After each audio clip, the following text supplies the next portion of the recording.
Hello, good afternoon, ladies and gentlemen.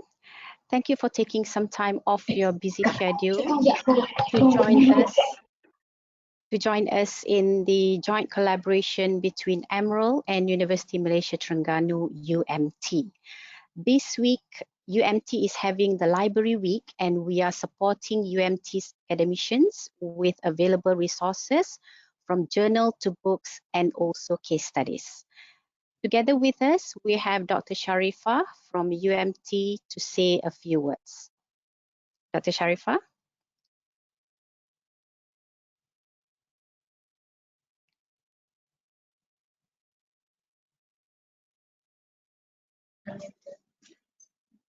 Okay. Hi, G and all the presenters. Okay, I'm Sharifah Akmal, librarian in PSNZ or Perpustakaan Sultanah Nur Sahira Library in Terengganu. Okay. Okay, good afternoon to all the participants and welcome to all. Okay, this webinar is organized in conjunction with the Library Open Day, and I would like to thank Emerald for arranging this webinar to us. It's our great pleasure to have Mr. Neil Kennedy and Prof. Belinda as our presenters today. Okay. And I hope we could organize more events in the future like this. Okay, once again, thank you to all the Emerald team, and hope you all enjoy the webinar till the end. Thank you. Thank you, Dr. Sharifah. Yes, this webinar today is titled Emerald eBook Publication Guidance and Sharing from Author. With us today are Neil Kennedy and Professor Glenda Crossley. Prof. Glenda is joining us all the way from Melbourne today. So hello, Neil and Prof. Glenda. Hello. Before we start, let me introduce you to our respected speakers. Our first speaker is Neil Kennedy from Emerald Publishing, who is based in Bingley, UK. Neil is the book Senior Commissioning Editor and Senior Publisher for the Human Resource Journals portfolio. He also commissioned books and he also commissioned business and management books. Neil is actively seeking new proposals for monographs, edited collections, and handbook publication across a range of subject areas, with a primary focus on human resource management, human resource development, industrial relations, organizational studies, organizational behavior, and the future of work. One of the books commissioned by Neil is a 2019 ebook titled Green Behavior and Corporate Social Responsibility in Asia, which is edited and authored by Dr. Fazana Kokab from Azman Hashim International Business School from University Technology Malaysia. Next, we have Professor Glenda Crossley, who is the head of Center for Higher Education Research at Sunway University, Malaysia. Prof. Glenda is leading the university in research and scholarly activities related to higher education development. She was previously the Dean of Academic Enhancement at the university and inaugural Director of Education, Quality and Innovation at Monash University, Malaysia. Prof. Glenda has been awarded the prestigious Jeffrey Chia Travel Grant to visit Harvard University, USA, and is an active member of educational quality panels internationally, including in Australia, Malaysia, and Oman. She has been a visiting scholar in universities in China, Thailand, Singapore, and Hong Kong, and has chaired expert panels for the development of national guidelines for the Malaysian Qualification Agency. Prof. Glenda was also an executive committee member and chair Education Subcommittee for the Malaysia-Australia Business Council from year 2009 to 2017. Her authored and edited books, chapters, and journal articles are well cited, and she has been invited as conference keynote speaker and plenary speaker at international conferences. One recent project with Dr. Graeme Atherton and staff at University Science Malaysia is the British Council-funded project of the internationalization activities of Asian countries. Prof. Glenda's research interests include academic quality and development in higher education global policy, teaching, learning and curriculum development, and higher education in the 21st century. We have invited Prof. Glenda for her recent July 2020 success book chapter titled The Teaching of Sustainability in Higher Education, Improving Environmental Resilience in Malaysia. Without further ado, I would like to first invite Neil Kennedy to talk about publishing your book. Over to you, Niall. Thank you, Rosita, and thanks for that. Yeah, lovely introduction, and it's great to be on the panel with Glenda and with you all. And hello to everyone. I'm just gonna share my screen. Just bear with me 1 second.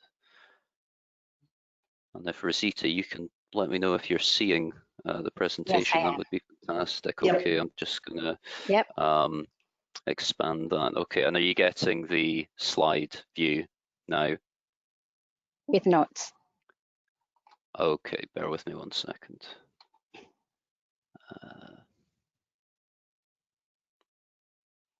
Is that any better? Are you seeing the publishing your book slide now? Yes. Yes. Yes, Full screen, excellent. yes. Okay, good stuff. That's brilliant. Okay, well, hello to everyone, and I hope everyone is keeping well at this ongoing difficult time globally with the pandemic. I know that it's affecting different regions in different ways, but I know that everyone is struggling with it. So I hope everyone is doing well. And greetings from the UK, where it's the morning, and I'm talking to you from the north of England, small part of Yorkshire where I live, in between Leeds and Bradford. And I'm going to talk a bit today, as Rosita said, about publishing your book. I'm going to talk a bit about how we do book publishing at Emerald, but I'm going to situate it in the wider context of academic book publishing generally.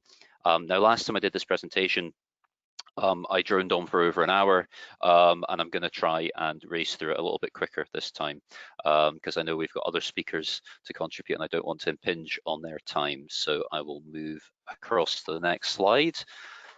So this is a quick overview of what we're going to be exploring in my part of the session today. I'm going to give an overview and we'll talk about publishing a book and the different areas of that are within that. So I know that for a lot of people looking to convert a PhD thesis into a book is a popular, a popular process that they want to try and go through. So I can talk about that, and we'll talk about the life cycle of the process from pitching a book to a publisher to actually coming out, and we'll talk also about the wider publishing landscape.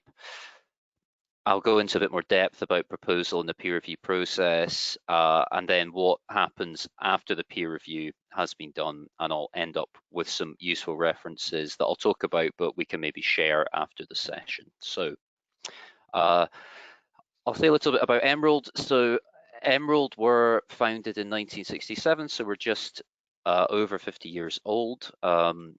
They were founded by academics who were based at University of Bradford in their department for management.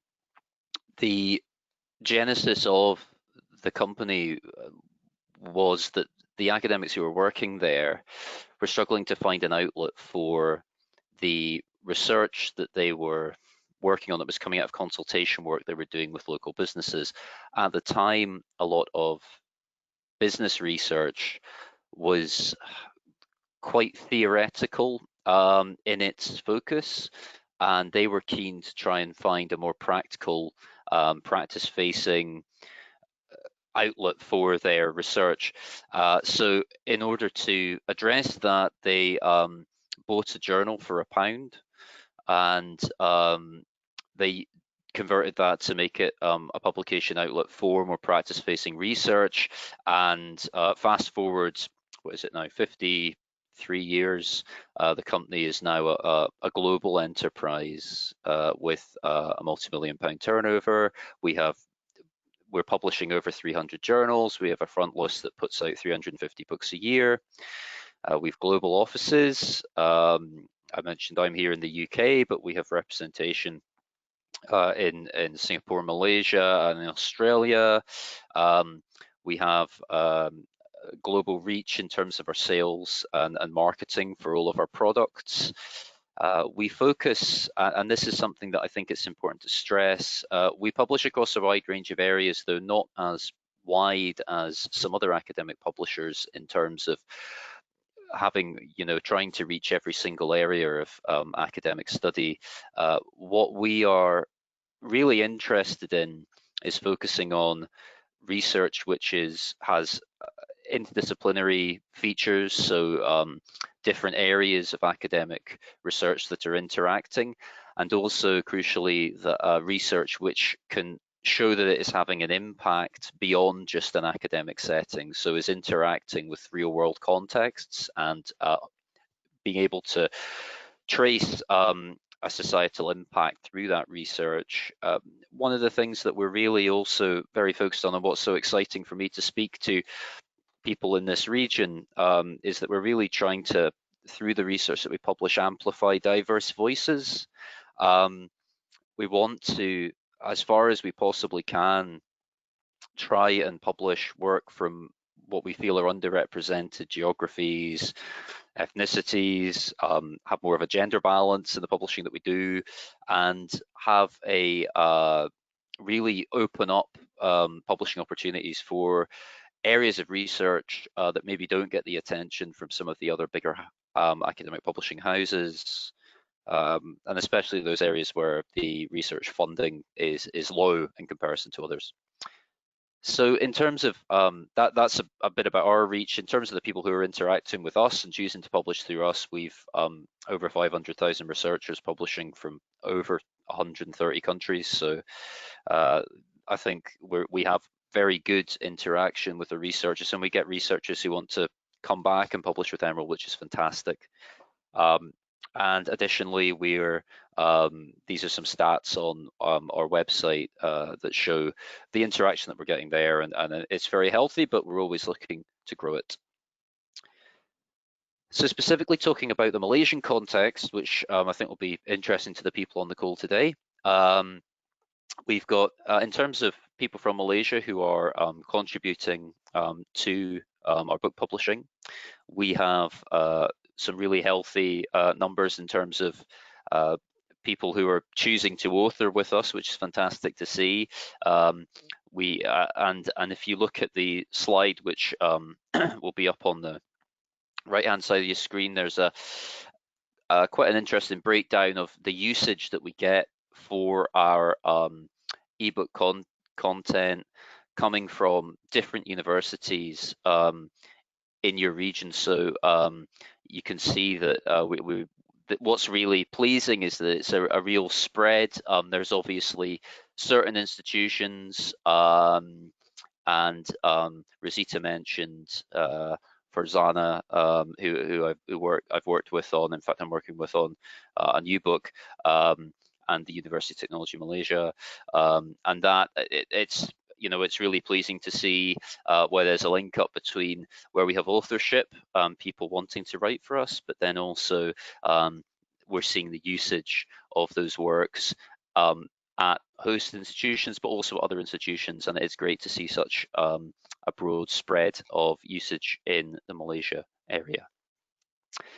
And William, who has been behind the scenes organising today's presentation, put together some really great slides just to show some of the authorship that we have in the region on a very kind of detailed basis. And you can see just on this slide of things that are published this year, book titles which have been authored by people who are based in the Malaysia in Malaysia, and also contributions to specific books, so individual chapters. So there is some great examples there in a real broad range of titles, covering education, marketing, entrepreneurship, and media studies.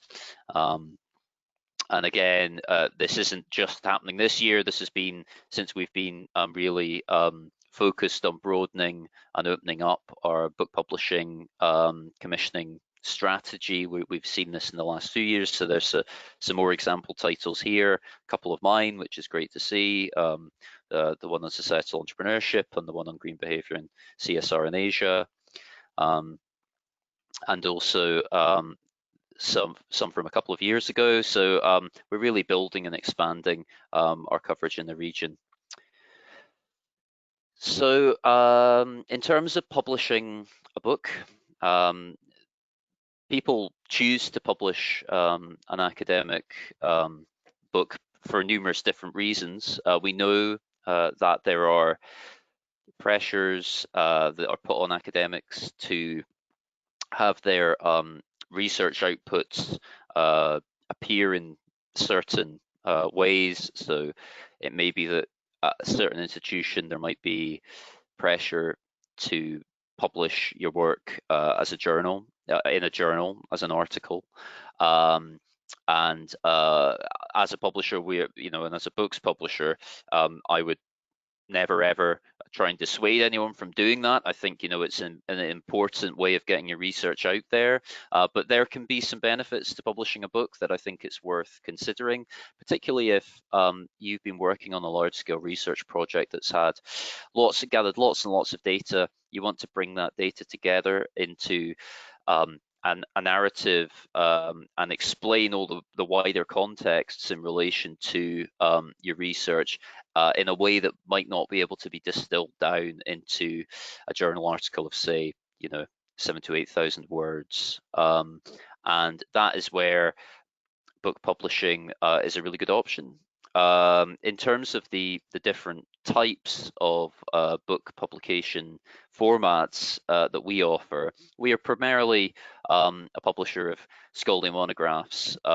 So I'd say that is the lion's share of our outputs. And these are titles which are largely aimed at fellow scholars to explore in more depth a field of research or an specific area of research, and to bring that to other scholars so that they can respond to the findings from the broader research. So scholarly monographs, I'd say it's probably around 80 to 90% of our output. Within that, we also do numerous edited collections, and there's a bit of a different discipline, and I think Professor Crosling, Glenda, is going to chat a little bit more about this when she speaks, but there's differences to what you need to consider when you're looking to write a monograph of, say, 70 to 80,000 words versus getting involved in editing a book project where you're going to be looking to bring together a range of different scholarly voices to reflect on a particular issue. It's not on this slide, but in addition to edited collections, we also publish handbooks, and handbooks are sort of super expanded edited collections, which are really aimed at being a kind of reflection of the kind of state of a particular field. So they're very broad areas. Generally, I've just contracted one that's looking at workplaces and developing HR practices, so that gives you a bit of a sense of the breadth. And those are, whereas an edited collection we'd normally expect to be in the region of 10 to 15 chapters, a handbook we'd generally expect it to be at least 30, and we'd really want it to see that it's giving very broad coverage, both in terms of its kind of subject area focus, but also in terms of a global range of contributions and voices that are being covered in the study. So in addition to those formats, which, as I say, are form the lion's share of what we do. We also do short form books. We have a format that we call points, which are books that are no longer than 50,000 words, generally between 20 and 50,000 words. The benefit with this format is the speed to market of the point series is very, very quick. So whereas a monograph would usually take around about 6 months to put through production, the short form titles from delivery to us, we aim to have the book out in 3 months, so 12 weeks, which I think is really great if you are working on a very prescient area of research, so you can get that delivered as soon as possible to the market, to other scholars, and we publish lots and lots of these every year. Finally, certainly in my area of business, we do a small amount of professional titles. Oh, excuse me. Professional books are aimed at a non-scholarly audience, so they're aimed at people working in industry, and these might be books which are aimed at for example, leaders of companies or NGOs to reflect on. An example would be, improving your leadership skills. There are lots of other publishers that do this, so it's quite a crowded market. So we have to be quite careful about the projects that we take on, and a lot of it is dependent on the platform of the author already having access to people working in these areas for us to consider that sort of project. As I've said, we're primarily publishing for scholarly markets. We publish all our books in print and electronically, and we also are open to exploring open access publications where there's funding available for that to happen. So I've talked a little bit about the publishing advantages, so I won't labor on that, but length is something that I mentioned. The flexibility that you can get from either publishing a shorter work or a longer form work. I've also talked about interdisciplinarity, and I think where books come into their own is if you have a range of researchers in different subject areas, rather than the research having to be hived off into different journals, which may not have a readership from all the subject fields. A book can sort of bring together all those voices in quite a coherent way. And the profile piece is important as well.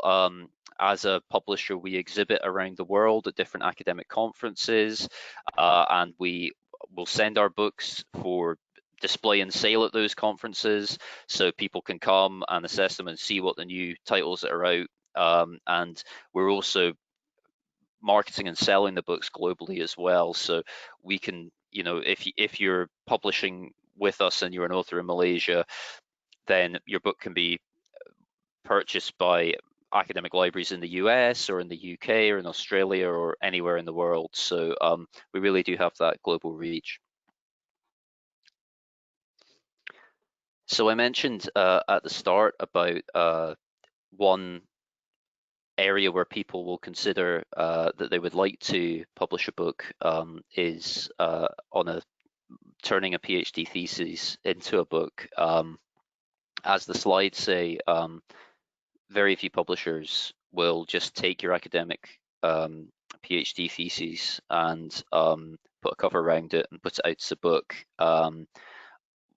If this is something that you're keen to explore, there are a few considerations that need to be made, because a thesis is generally written for a specific purpose, which is to defend at the end of the PhD process, whereas a book is designed more to be a sort of coherent, argumentative narrative, really. So there will be some work needed to reshape a PhD thesis, and so when you're considering that, we encourage people to think about the time that you have to do that. Do you have possibly 12 months with which to rework a PhD thesis into a book. Often the research that's done in PhD thesis for a PhD thesis can be quite very specific, which is absolutely important. But it may be that, you know, is that going to result in a book which is going to have wide enough reach for a broad scholarly audience and for the market. And also, I mentioned about the pressures on academics to publish their outputs as journal articles and in certain journals. So based on your stage, the stage of the career that you're at, you may want to consider, you know, whether taking the time out to convert a thesis into a book is exactly what you want to be doing based on other pressures that you're likely to have, including no doubt lots of teaching as well. So I want to give a bit of a more general view of the different types of academic publishers that are out there. Emerald are just one of many academic houses. So there are, you will know numerous other academic publishers, I'm sure. So on this slide, you can see it's talking about the university presses. So the big ones that I'm sure you know in the UK are Oxford University Press, Cambridge University Press. In the US as well, there are some very sizable ones from a lot of the Ivy League universities. They're very prestigious houses to publish with. They publish great stuff. Where they differ from us as a publisher, for example, is that they adhere to quite strict assessment criteria when it comes to progressing projects. So a university press will often need to have a book go through a panel of representatives at the university before that they will give it signed off. And sometimes those panels will only meet a couple of times a year. So it can be quite an elongated process to getting a project approved by one of those. So it's worth bearing in mind if you're considering going with them. There are larger commercial houses. A couple of examples would be Taylor and Francis or Wiley. These are, I mean, I mentioned that Emerald are publishing around about a front list of 350 books. I know at some of these houses they have front lists of thousands of books a year. They have great commercial, you know, might and power and reach. Some authors are less keen on the kind of volume-focused output that you get from these publishers. So that, you know, that's a consideration if you're, you know, looking to explore going with one of them. The independent scholarly houses, Emerald would definitely be one. Edward Elgar in the UK is another example. These are smaller houses where we like to think we're more sort of bespoke and focused on the researcher having a good experience with us. And there are also trade publishers, and these are the places to go to if you're looking to publish a book that you're hoping will be on the Amazon bestsellers list and will have, you know, a really broad kind of reach into being sold in, you know, every kind of outlet you can imagine. But it's obviously very, very competitive to publish with these sorts of publishers like Penguin or Random House. Each publisher will have a peer review policy. I mentioned about how it differs in university presses.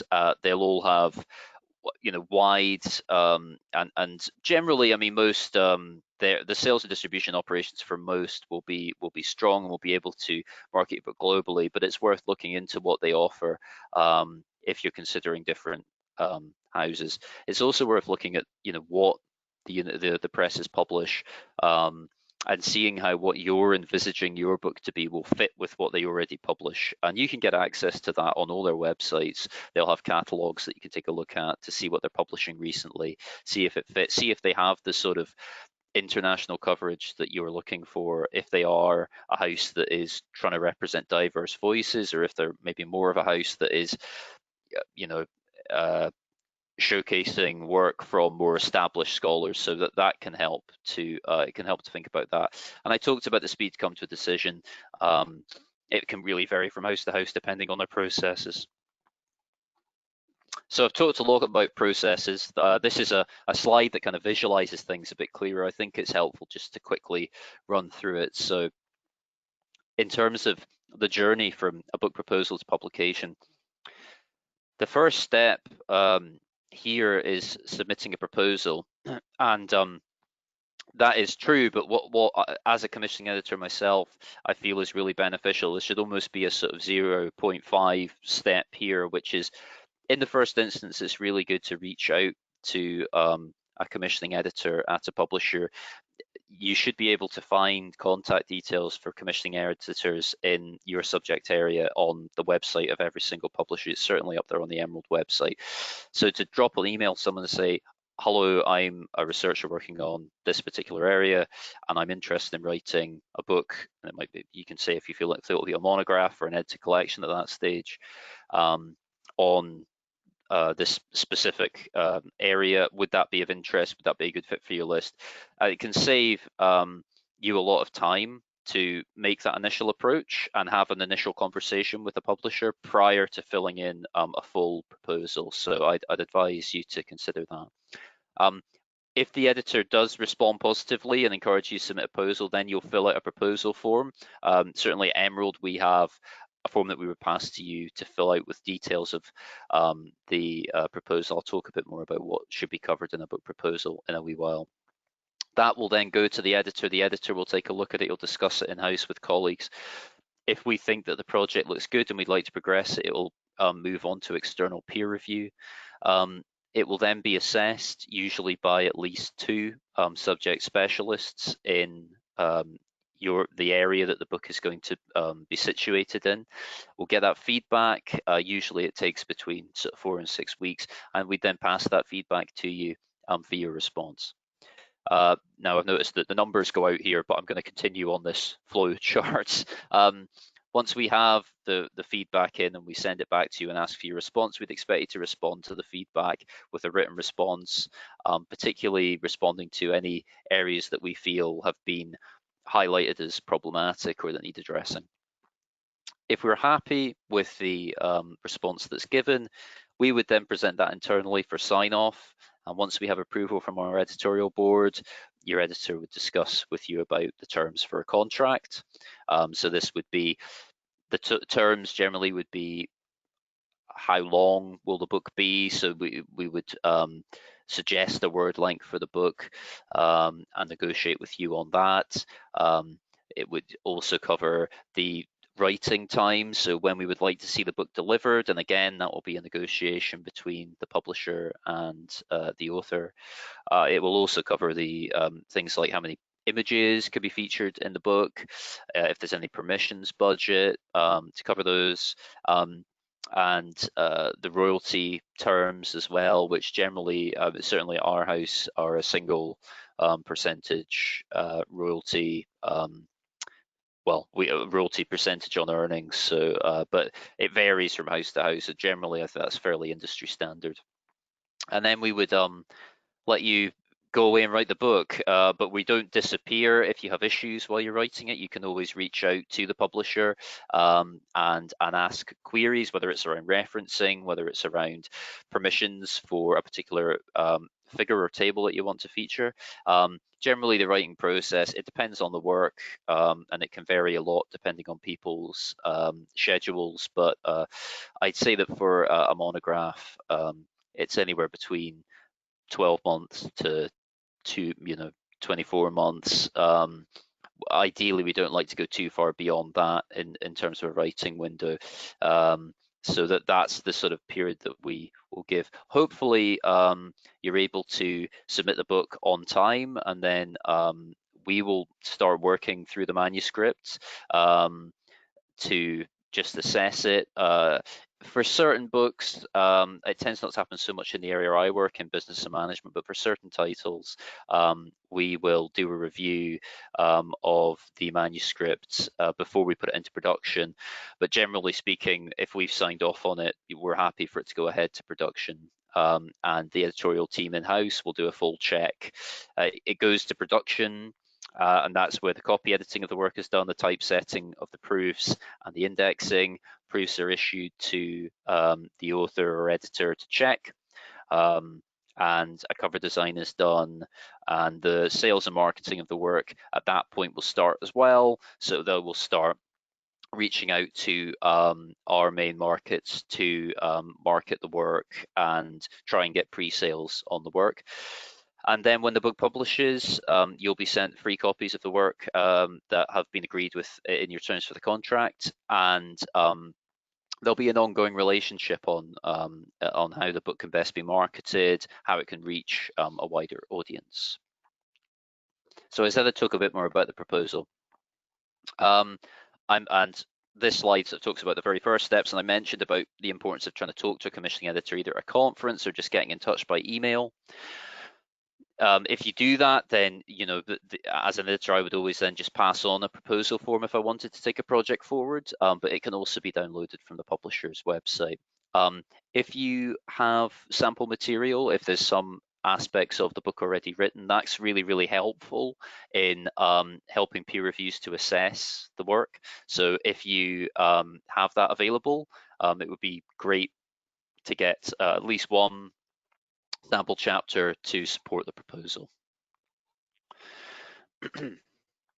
So this goes into a bit of depth on some tips on how you should complete a book proposal, and it's all good advice. I think if you, the people who will be assessing your proposal generally will know the subject area, so you can talk about it, and it's important that you do talk about specific terms which are relevant to the area that you're looking to explore.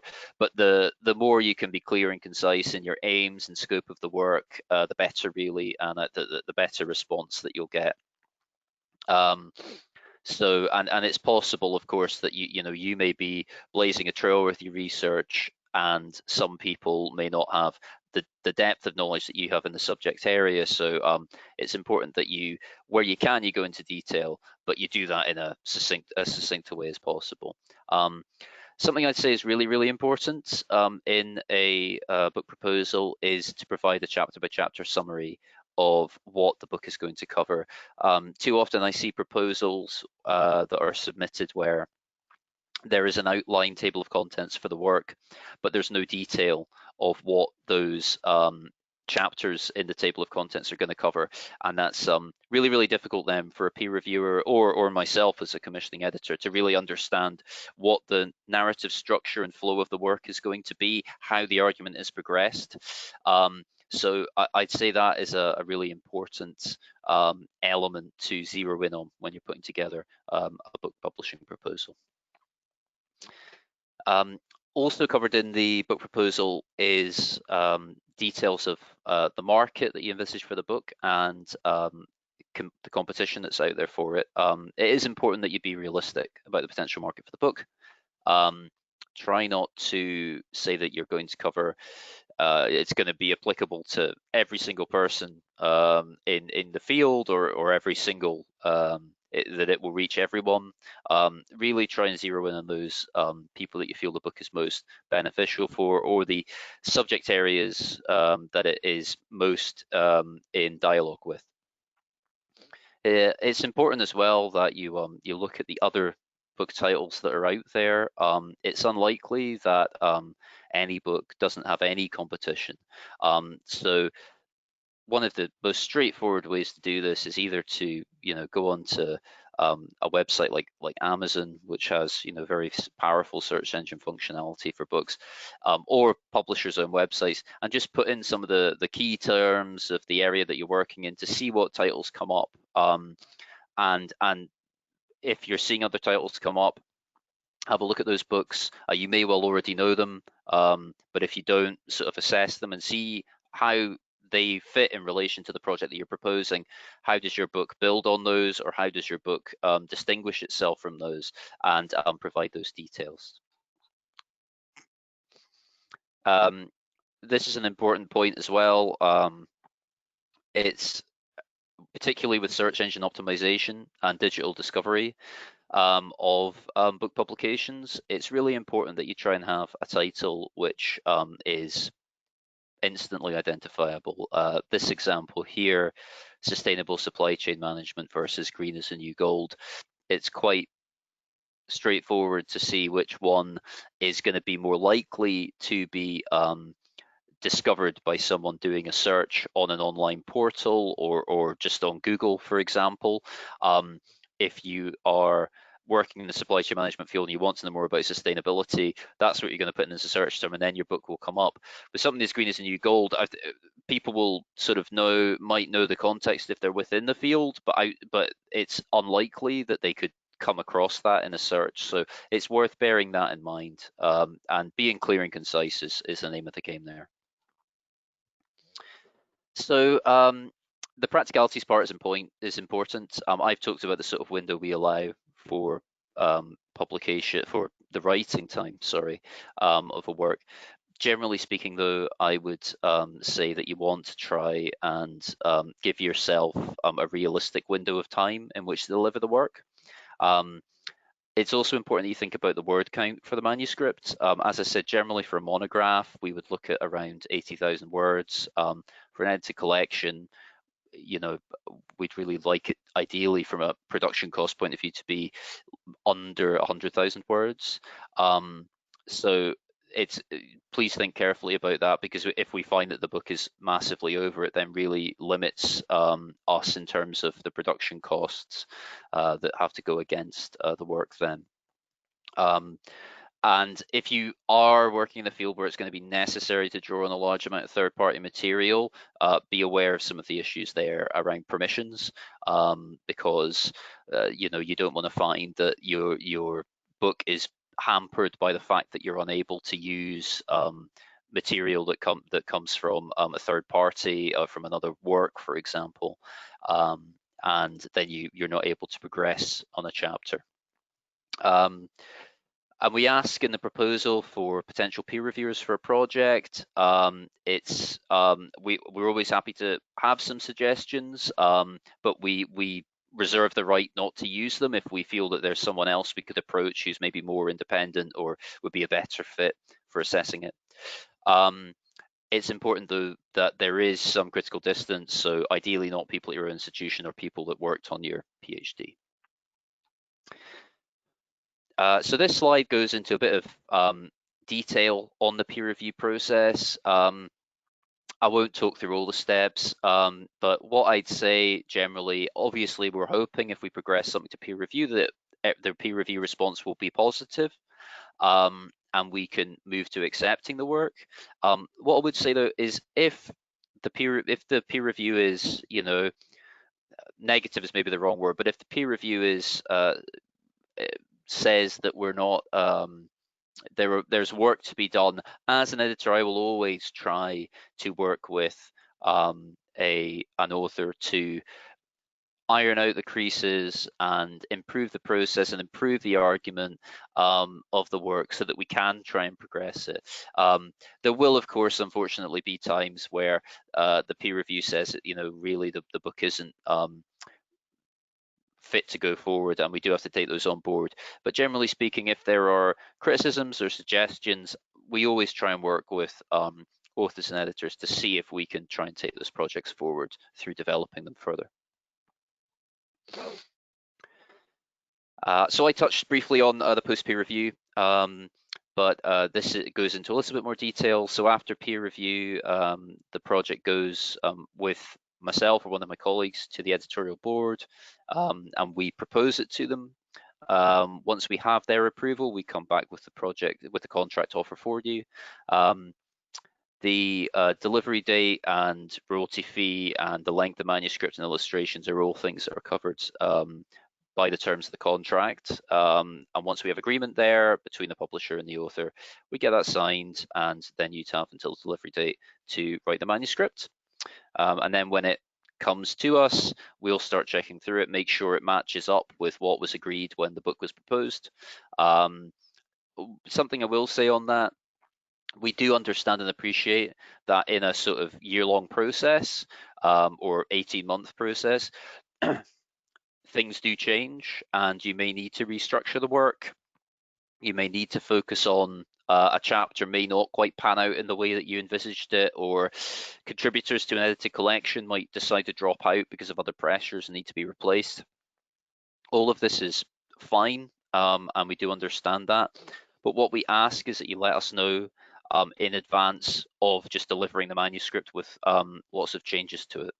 So wherever possible, if you can get in touch with us, with your editor, and say, you know, chapter 2 is now going to look at this issue because of these reasons, or we're now going to have a chapter on this particular subject from this scholar. It's always massively beneficial, both so we know exactly what's happening with the work, but also so that we can update our systems, because we will, in advance of books being delivered, try and put in a draft table of contents and list of contributors. So if we can get that detail as changes happen, it's much, much better than finding out about them when the manuscript is delivered to us.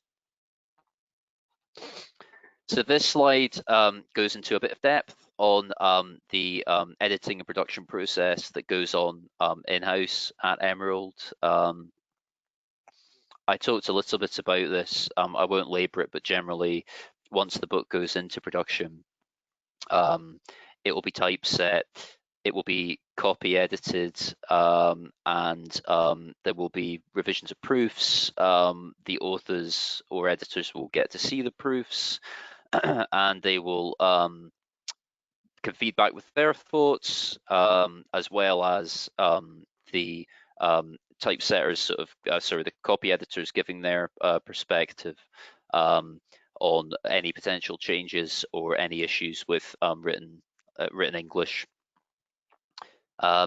Once we get through the process, the last few weeks are really collating everything so that the book can come out as an ebook, publish in print, and then go out to all the places that we are in negotiation with to sell the work, and the book will be sold. Obviously, people at university libraries, they can buy our book individually, so they might see a work and say, yeah, that fits well with my collection, I'll buy it. But we have numerous subscribers, entities who subscribe to our whole eBooks portfolio. So they will purchase all ebooks that we publish in a specific subject field, or they might purchase a selection of titles that they have, you know, hand-picked themselves. So we have multiple avenues to selling to our customers, and your book could, as I say, be sold as a one-off physical copy going to an academic library, but equally it could be bought by an institution in a large ebook collection for example, business and management. So that's the end of what I was going to talk on around book publishing. Thanks you all so much for listening. I will just skip forward one slide. I'm guessing that we want to do, as we have other people presenting, we may want to take questions at the end. I'm just going to skip forward to highlight a few useful resources. What might be best is if these could be shared with the attendees after the presentation today, but there are lots of details up on the Emerald website. We have a Books Author Hub where you can get lots of additional details, and there are numerous different resources that you can reach out to and have a look at around turning your thesis into a book, or selecting good titles for your work, and how to time manage when it comes to writing an academic work book. So thank you very much indeed, and I don't know if I'm passing straight to Glenda now, but I'll or if I'm passing back over to Rosita. Yeah, thank you, Niall. It's me. Thanks, Niall, for the detailed process and journey on books publishing. We are gonna share the links on your slides with the participants later in the post email. So I'm sure the attendees have had some pointers from your presentations. It was very informative, so thank you. Next, I would like to invite our lovely guest speaker, Professor Glenda, for sharing her insights from the author's perspective. Over to you, Prof. Glenda.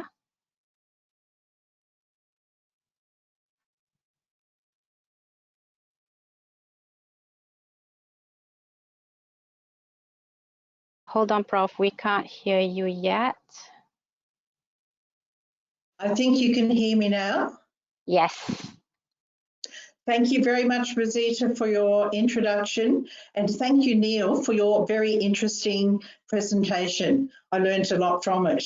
And hello to everyone. Thank you for inviting me here today, and I'm delighted to meet you all virtually and to share with you some points from my publication journey. So, William, if we could go to the next slide, please. Next slide. Oh yes, here it is. What I'd like to talk about today in my brief presentation of about 15-20 minutes is, first of all, to give you a bit of introduction and background to me, look at some principles, some general principles for academic research and publications, to discuss in further detail, but from a practical perspective, some hints and some tips about books, whether they're edited or authored, and then make some concluding comments. So if we turn to the next slide, this will give you some background about me. As Rosita has told you in the introduction, and you probably gathered that I've worked in academia for probably about 3 decades. It's an awful long time, isn't it? And I've been very keen to do research and publications in that time. So I've done books, authored and edited, monographs and edited collections, about 11 or so. I've done book chapters, referee journal articles, and research reports. And I think Rosita mentioned in the introduction a very recent research report, which was just published last week, which was funded by the British Council and looks at student mobility in internationalisation in higher education in ASEAN. So, you know, there's quite a wide range of types of work that I've done in terms of research and publication. Next slide, please, William. So probably it's obvious to you by now that my research and my publications has been integrated with my work. I've worked in, as you were told at the beginning, educational development. So there's been plenty of scope for me to research and publish on things like students, teachers, teaching, curriculum development, assessment, quality in higher education, governance in higher education, global movements in higher education, etc. And the main point that I want to come from this is that my research has been integrated with my teaching. It's research-based teaching. And I want to emphasise to you who come from a range of disciplines that you can integrate your research with your teaching. Sometimes academics, we all know, it's a very time-consuming job, lots of pressures on you. But if you can, rather than seeing research as something separate that you have to do from your teaching, integrate the two. They tend to feed off each other, and there are many benefits for it. For instance, if biology is your field or psychology, you can certainly do your research on whatever is your particular topic there, but you can bring it into your own teaching. You can use it as examples as you're doing your work. You can ask students in assignments to test some of your findings. And the benefit of this for your students is that they come to understand a major aspect of higher education, that knowledge is not fixed, that it's constantly evolving and developing. And if you can help the students see how you are engaging in that, it will help them to grasp that concept rather than looking for the set of material that they need to learn off by heart, and that will, you know, stand over decades in the future in their work. That knowledge is evolving and developing. And also the fact that you can bring your research into your teaching it tends to demystify knowledge development for your students. Hey, you know, my teacher is a pretty normal type of person and he does research. He's not a professor right up there in a white coat, inaccessible. If he can do research, well, maybe I can have a go at it too. I can, you know, start to think about knowledge more than just sets of facts to be learnt, but something that is evolving and developing. So you can bring your teaching into your, bring your research into your teaching, and the benefit for you is that, you know, they're not separate, that they're integrated and they do feed off each other. So if you were interested in doing research into educational issues, as I've always done, if you're a psychology lecturer, you can take an interdisciplinary approach. You could investigate the psychology of your students' responses to a particular teaching approach or something like that. So, you know, once again, this notion of feeding off each other. Next slide, please, William. So what can I tell you about how to successfully publish books? I'd like to start with a couple of general principles that I think you probably know this already, but I wanted to reinforce it to you. And when I say authors, I also mean editors here. It could be that you are editing a collection. I think the first one is that you need to have an interest and a passion. There's nothing worse, as Neil has shown to us in one of the last slides that he showed us. I think it's about 27 weeks for the production stage of your book, and putting together the document or the manuscript pre-production stage is a lot longer than that. So you do need to be interested in what you're doing. Begin with something that you like, you're interested in, and if you've got a passion for it, that's even better. From my perspective, why I did my research was because I felt that I wanted to engage in the discourse. I wanted to engage in the academic community, to put forward my views, to see what other people were saying and so on. And this is a way for you to do it. Now, coupled with your interest and passion, you can have all of this great passion, but if you don't couple it with a focus, strategy, hard work, resilience, and perseverance, your book will be up in the clouds and will never come to fruition. You need to be very focused about it. You know, what are you writing on? Have you got a clear plan for how you're going to do it? Are you prepared to put in the hard work? When you get the review comments back, are you resilient enough to take it on board and to be able to address it? Can you keep going right into the end? Can you persevere? So moving on to the next slide, William. In order to be focused and have a strategy, these are some general decisions that I suggest you engage on. First of all, what is your theme for your research and publication?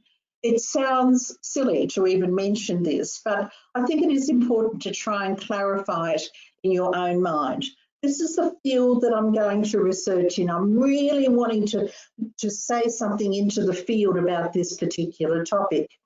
Are you going to do a sole authored publication or edited collection, or are you going to do it collaboratively? And there are benefits on both sides. If it's collaborative, there's sharing of ideas, and sometimes you can come up, or often the ideas you come up with together are better than those that you have individually. But there can be disagreements, and you know, some editors and co-authors think, well, we should do it this way. So you need to be prepared for this and to be able to work your way through them. If you're going to do it yourself, just be aware that it is lonely, but some people flourish in that environment. If they're self-starters, if they like to work by themselves, and if they can maintain their motivation, even without other people around them, it seems quite logical for them to do it that way. But think about these alternatives. And moving on to the next slide. In terms of a clear focus, what do you need to establish before working on your publication? And I think Neil has touched on some of these points previously. You need to have your topic within your research field. What is your particular topic that you're going to focus on? You should be able to express it clearly and succinctly in your mind and in the minds of your collaborators if you're working collaboratively before you start working on your publication. And an important way that you arrive at this, as Neil has previously pointed out, is that you're aware of competitor publications. A publisher will not want to publish something that others have said before. It costs them a lot of money. They're putting a lot of time and effort and money into it. So therefore, you need to make a special contribution to the field. And I'm sure that you know about this because when you do your journal publications, you have to show what is new to the field, and your PhD needs to do that as well. So identify how your proposed publication differs from others and adds to the market or adds to the field. My experience with putting in publication proposals for books and edited collections is that you need to identify who will be the audience for the publication, who would use and buy the publication, what would the demand for it meant to be. And once you've researched around what is your initial topic, when you've done all of this research, you can more clearly identify succinctly what it is that you're going to look at. You might also think about what is the format for the book. Is it going to be essay-like?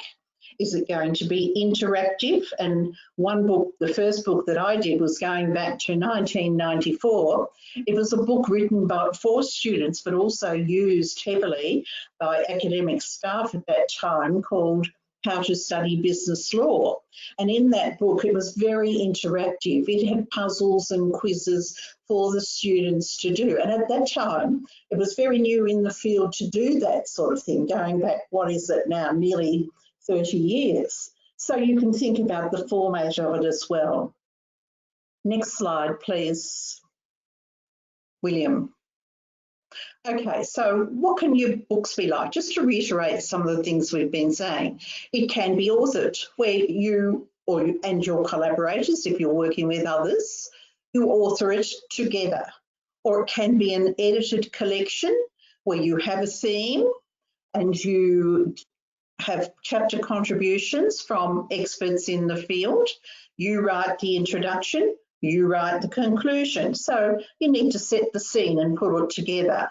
Or it could be authored and edited. And one publication that I did with two co-editors, Margaret Hegney and Robin Benson, was Improving Student Retention in Higher Education, Teaching and Learning Approaches, where we had our introduction, which set the scene, we had our conclusion, which pulled it all together, and then we broke the topic into 3 sections. And each of us, as an editor, became an author, writing a chapter for the introduction of each section, which was then followed by maybe 4 or 5 contributed chapters. So it was authored and edited. That could be something that you could consider.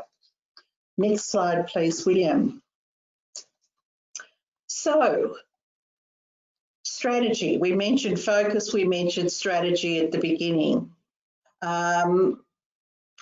These points are mainly for edited collections, but they also apply to authored books. Think about the impact of your book. Is it print or online format? And what effect, what impact does that have on the finished product? It has implications for the writing and the format, for the writing style and the format. Think about how you make it applicable to both settings. Think about the dimensions of your topic. And this is how you break it down, whether it's an authored book, into chapters that you will write or chapters that you will seek contributions for in your edited collection. So you pull out, tease out the dimensions, the subsections of your topic. You need to search for, if it's an edited collection, chapter contributions. And you can do this by looking at people that have written journal articles, people that have presented at conferences, where you know that they can produce something of quality that will add to the teasing out of your topic in your book. Or you could ask for chapter contributions, where you put out a call. If anybody would like to write a chapter in this book, please send us your abstract. You can do it that way. It's a rather large process, so you really do need to be very systematic and very organised in how you do it. Set up a website or have an assistant, if you're fortunate enough, to coordinate the process for you, because you'll have abstracts coming in and out, getting review comments. You'll have further down the track, you'll have chapters coming in, getting reviewed, going out, coming back, and all of this has to be done within a timeline. Set up a panel of experts to review the submitted abstracts. They accept, reject, or make changes to them. Make sure that you're going to do a quality project, so you've got good reviewers who can make worthwhile comments so that your finished product is of quality. Moving on to the next slide, please, William. Continuing with this, establish the format for your chapter. How do you want it to be done? And I've really highlighted this with these funny little markers there, because I think it's very important to give, if you're doing an edited collection and if you're doing a book with co-authors, make sure that you're all clear on what it is that you're looking for. What is the format that you require? If it is something of an essay-like format, round about how many words for the introduction? What should be in the introduction generally? Do you want, what sort of referencing system you want? One book that I did was Supporting Student Learning in Higher Education with Graham Webb. It was a problem type of format that we had. We asked our authors to introduce the issue with student learning. What was the background to it? What happened? What was going on in the teaching? What was the issue that needed to be confronted? What the authors did in their teaching to address that issue, and then the next section was discussion of the implications of it, advantages and disadvantages and so on. And this is where the research can be brought in as well. So if you are going to have an authored collection with collaborators or with edited chapters, make sure that there is clear understanding of the format that you're expecting. And in this way, your finished book will be coherent and not higgledy-piggledy. It is very important to establish timelines with dates for abstracts, full chapters, review, and so on, so that everybody knows what's happening. Next slide, please. I think this is a really important point about resilience and perseverance, and it's underpinned by the notion of communicate, communicate, communicate. But it's really important to be upfront and clear with co-authors and co-editors about, what you expect. Establish and agree on, although it may change over time, but begin with an initial understanding of the order of names in the title. I mean, if you're just assuming something, somebody else may be assuming something else, and you may feel that you were going to be the chief, the first author, because you've done most of the work in setting up the project and implementing it. And if others have different ideas, it can be very unpleasant indeed. So establish that up front. Of course, it may change. If somebody goes off and has triplets and says they can only do a small amount now, you may change the order. It could be alphabetical, but do remember that the person who is guiding the project does do a lot of the work with the coordination and the direction of it. If there's any financial disbursement on the publication, discuss that to make sure that you're all comfortable with it. What are the commitments and the responsibilities of the various parties? And to develop your timeline collaboratively, so that you're not imposing it on others when they may not be able to meet it. And all of this, again, is underpinned by make clear, think about it, communicate, communicate, communicate. Next slide, please, William. Be upfront with your chapter contributors if it's an edited publication. Help the timeline. Spell all this out at the beginning for them with a letter or a document. This is what you expect. There will be no, or you can say that, but you might have a little bit of leeway for variation of the timeline, but try to stick to it. Be prepared to state clearly and unequivocally that an abstract or draft requires improvement or work. What you're looking for is a quality product. And it's very important that you do this. If you want to be nice and you don't want to hurt their feelings, you may have to hurt them further down the track in a bigger way. So if you can be clear right from the beginning, but of course you always have to do it diplomatically and in a formative way, a developmental way. Try to identify strengths of the draft, but areas for improvement, before acceptance and suitability to be included in the collection. Give clear direction on how improvements can be made. And often it might require, shall I say this? Yes, I will. Use word track changes on just a small portion of the chapter to show actually what it is that you're looking for. Make clear the format that is not in line with what is expected, and help them along the way. And I think this was a point Neil made in his presentation. So finally, next slide. Thanks, William. It is authoring or editing, there's no doubt. It's time consuming and it's demanding. And you'll think, why did I ever get into this in the first place?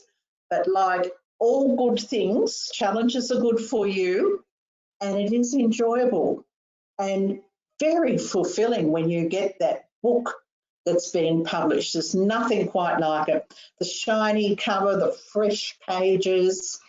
But one piece of advice that I found useful, and this was presented to me by Professor Graham Webb at Monash when we were working on a book together. He said, keep up to date, check on the progress of the project often. He said, yes, you can do it, in 2 weeks' time and devote 2 days to it. But he said it's probably easier to do a bit every day.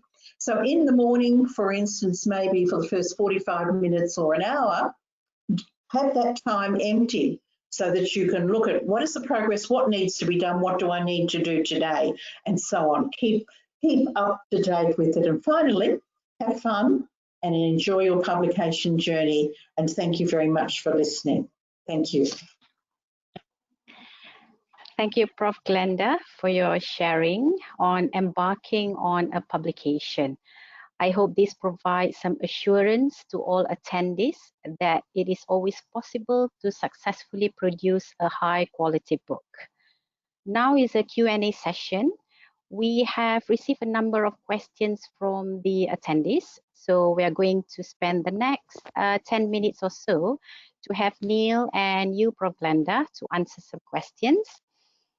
So for the first question for Neil, how can I convert my PhD thesis to become a book? Since this is the first time I'm hearing that you can actually convert it to become a book, is it ethical to do it? Please advise. Yeah, so there's certainly a lot of history of people converting the work that they've done in a PhD thesis into a book. I'd say it, very generally speaking, tends to happen more in the social sciences than in some other disciplines. I mean, in terms of it being ethical, there can sometimes be, I think, if the book is being the thesis is being sort of held in a repository at an institution, there can be challenges in terms of the extent to which it's been adapted from the the university might choose to publish the thesis and hold it in their repository for access to their students. But one thing I'd encourage people to, if they are considering developing a thesis into a book, is to not just see it as a kind of static document that you've written. And as I say, it's been written for a specific purpose, which is to defend it in a viva. Is to sort of see all the research that's been done around that PhD thesis as a whole, and there's lots and lots of things that can be then drawn on to construct a very interesting research monograph through the process of, as I say, shaping a narrative, making a coherent argument, which is crucially kind of readable for a scholarly audience, to turn that into a book. So yeah, I mean, that would be my response. I don't know if Glenda has any other perspectives there. Yeah. Well, What look, do you think? I think that, yes, sorry, Rosetta. I think, what we've both talked about today is you have found your niche for your research in your PhD. That's why you've got your PhD, because you're adding to the field of understandings on your particular topic.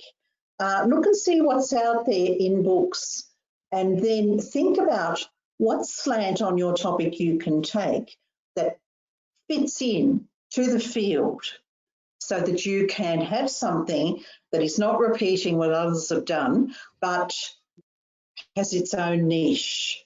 Yeah. And then you might need to reassemble what you've got in your thesis. You might even need to do a bit more research, but you've got heaps of information there that you can draw on. Yeah. Thank you, Prof. And yeah, this one is specifically for you, Prof. This relates to your recent chapter published. What are your thoughts on education on sustainability development? What do you think the future will look like? I think that sustainability is a current and a future issue globally, and I think that up-to-date universities that are looking to prepare their students for not only for the world as it is while the students are in it, but into the future, will need to integrate into their curriculum aspects of raising the awareness of their students about sustainability and about how changes in behaviour might be required. For instance, I'm sure it happens already in many instances. In architecture, for instance, there are many aspects about sustainability that would be being built into the curriculum now that conserve energy. And in psychology, for instance, there are many aspects about sustainability, resilience, and so on, and even about the COVID-19 that are being built into the curriculum. So I don't think it can be an extra subject, but it's probably better if it's just built into the disciplines. And I think it is important that we make the best use of the resources that we have in this world. And we're always looking for the best ways to do that. And that's what a good university education should be about. Yeah, just work on built in from what have already been built and work from there. Yeah. For you, Neil, is Emerald book indexed in Scopus or Web of Science? Yes, Emerald's books are indexed in both of those platforms. So if you were to publish with us, they would be indexed there. Right. And another one for you, is there a way to decrease time for publishing an ebook? To be precise, what are your advice on getting it right to ensure the book is at par with Emerald standard? Because sometimes people tend to, make mistakes and do things that would get their publication later, but what are your advice on making it right at the first time? Yeah, so I mean, the ideal for a book publisher when we have a manuscript delivered is that it is ready to go, as ready to go as it possibly can be from a kind of typesetting point of view, that it is completely devoid of all spelling and grammatical errors. I'm very conscious that that isn't always possible, you know, particularly as Glenda spoke so coherently on the, you know, and if you're working with multiple different contributors who might be coming from multiple different disciplinary backgrounds, subject area specialisms, geographies, they might have different grasps of written English, you know, that might not be native speakers, for example. It can be difficult to collate and present a manuscript where every single thing is completely, you know, done and dusted, so to speak. But I think the closer you can get to perfection on that, the better it will be in terms of it having a very swift passage through production. And I quoted a 6-month window really of for production on a standard monograph. It can be less, it often is less. I mean, generally speaking, it can be anywhere between 4 and 6 months. That is less dependent on the having to go into detail on manuscripts and go back and forth on copy editing and proofing queries, and more to do with when the publication lands with us, our production department having capacity to progress things through very quickly, because we often find that we're pushing out publications more towards the year end. But I wouldn't. We always will try, if possible, if it fits with people's schedules, to have them deliver earlier in the year, where we have a bit more capacity. But equally, if somebody wants to write what sounds like a really good project, and you know, their timescales are what they are, we will work around that, you know. But I think trying to deliver as clean a manuscript as you possibly can, and making sure that all the elements that you've said are going to be in the manuscript are what is finally delivered, and they're clearly demarcated. You know, so chapter 1 is clearly marked as chapter 1, and it's not just got the title of the chapter, for example. It sounds very simple, but it's incredibly useful for a typesetter or a copy editor who doesn't know the work to then see, okay, right, I know what I'm working with. So just those sorts of things from a formatting point of view are massively helpful for speeding everything up. Right. Thanks, Neil. Prof, you talk about things to establish before working on publication, and one of it is demand for the publication. Can you explain a little bit more on this? Yes, if it is a publication in a particular discipline, which subjects, in which universities is it applicable to? Are they likely to include it as a prescribed text or a recommended text? Those sorts of things. Are libraries likely to buy it? Is it going to have appeal to a general market as well? And while you can't predict the number that could buy it, you can indicate the sorts of groups of people that may be interested in buying it. So that sort of thing. Right, okay, very good. Thanks, Prof. Rosita, I might just follow up on that as well, if I may. Yes. I was just going to say, building on what Glenda's just said, you know, we talked about interdisciplinarity as well, and I think, you know, if you can indicate that this study has implications not just in my subject discipline, but potentially in other subject disciplines, it potentially can be adopted in, you know, or used or purchased for research, you know, purposes in other disciplinary subject collections as well.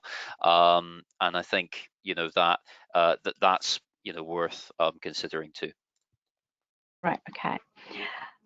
For you, Neil. Yeah, thanks. Neil, there's a question on copyright of the book.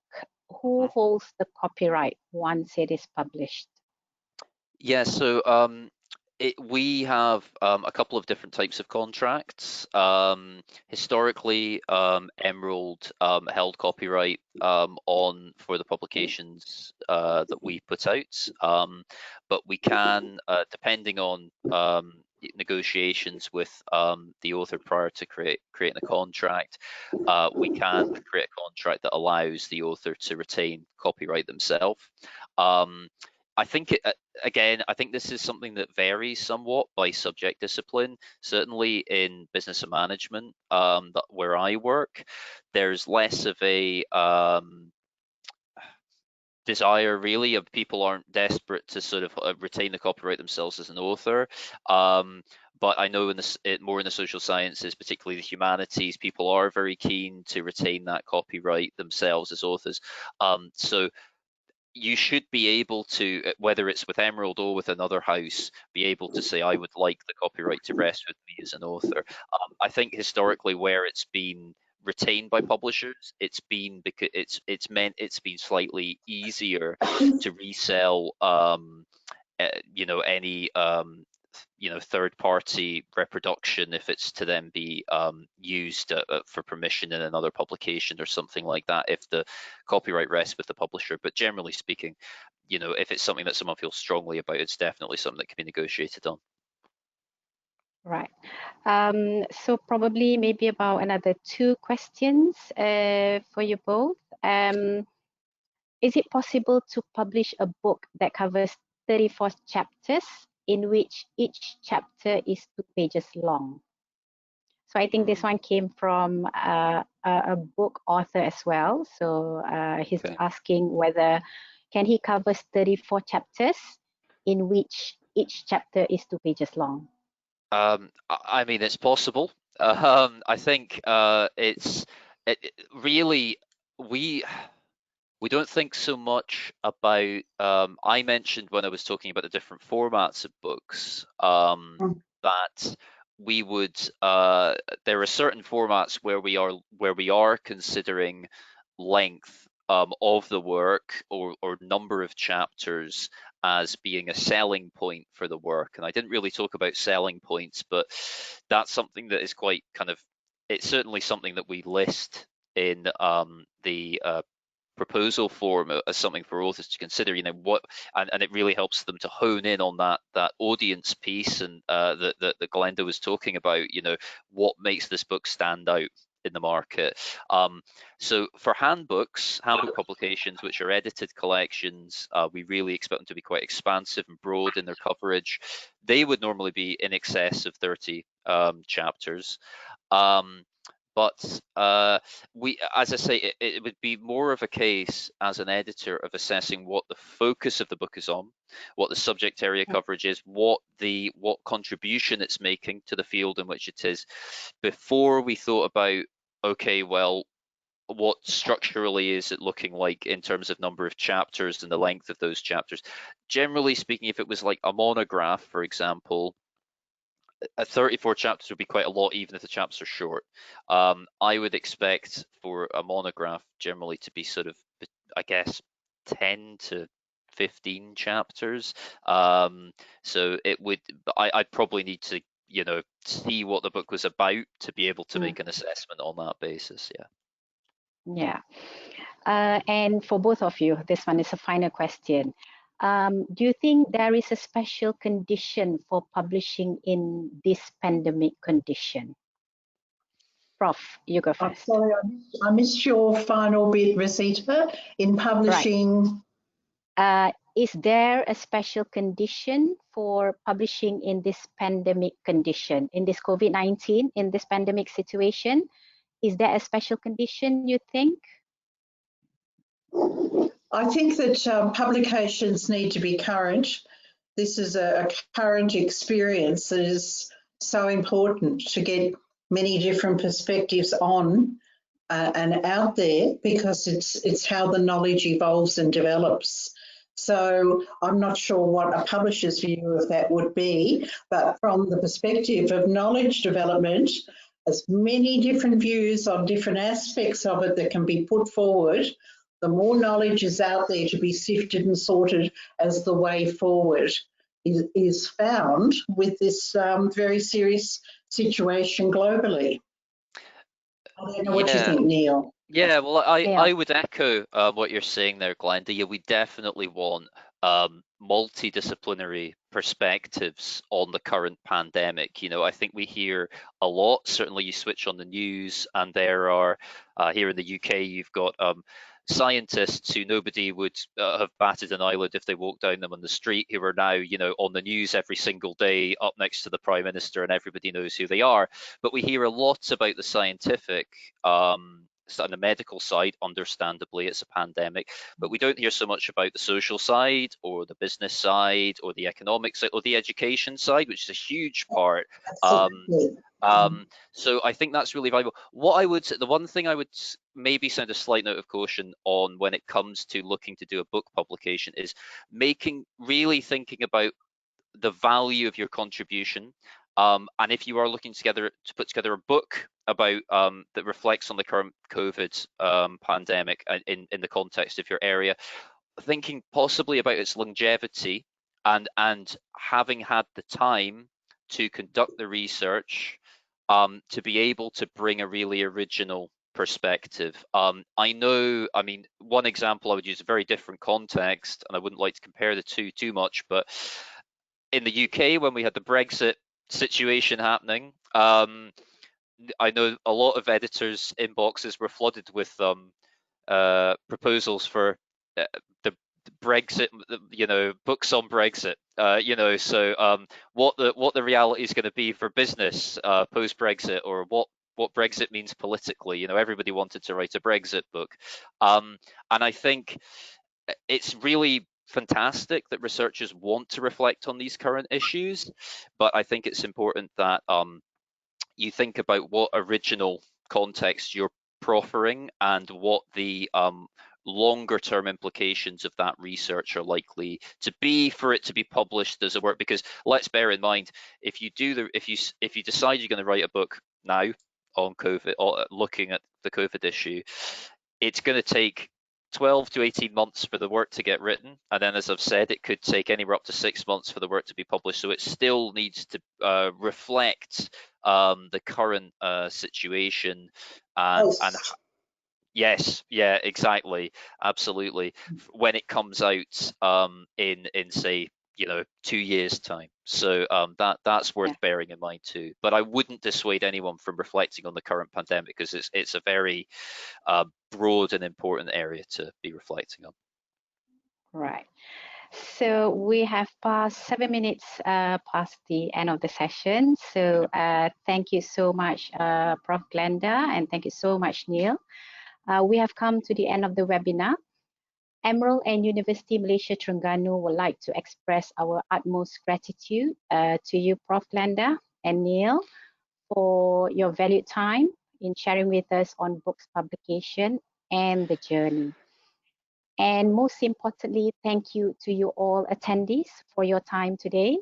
The recorded video and e-certificate will be sent to you via the GoToWebinar platform within 24 hours. Till we meet again, thank you, take care, and goodbye. Thank you. Thank you. Thank you to everyone. Thank you. Bye-bye.